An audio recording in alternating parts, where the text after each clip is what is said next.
নমস্কার, কেমন আছেন আপনারা সবাই?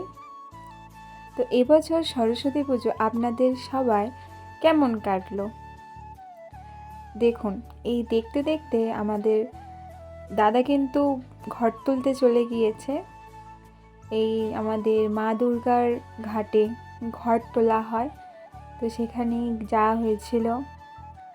আর একটা কথা বলি, এই ভিডিও ক্লিপগুলো কিন্তু আমার নেয়া নয়, এগুলো সব মেঘাদির নেয়া।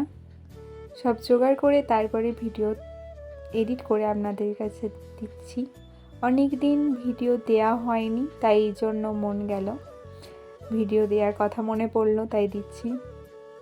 এরপর আমি আপনাদের দেখাবো যে আমরা কেমন সেজেছি আর আমরা কোথায় কোথায় ঘুরতে গিয়েছি। আর আমাদের এবারেতে কিন্তু আমাদের বড় বইনানে কিছু অনুষ্ঠানও হয়েছিল সরস্বতী পুজোর দিন, যেহেতু আমরা দেখতে চাইনি।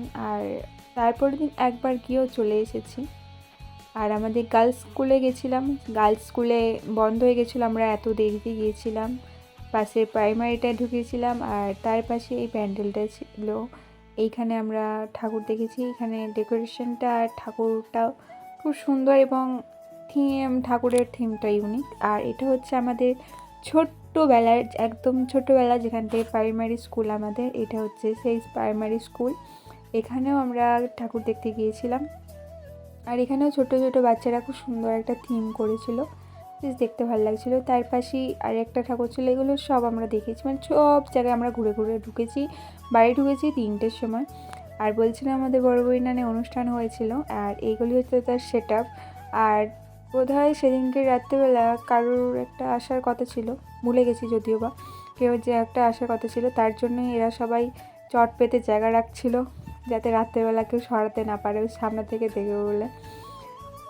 যদিও বা আমরা দেখতে যাইনি, এসেছিলো, দেখতে যাইনি অত রাত্রেবেলা। আর এত ঘোরাঘুরির পর আর ইচ্ছেও করেনি। আর একবার দেখে নিন আমাদের মা সরস্বতীকে, তার পেছনে কিন্তু আমাদের মা দুর্গাও আছে। আপনাদের কেমন লাগলো ভিডিওটা আপনারা কিন্তু জানাবেন। দেখা হচ্ছে অন্য একটা নতুন ভিডিওতে। টাটা।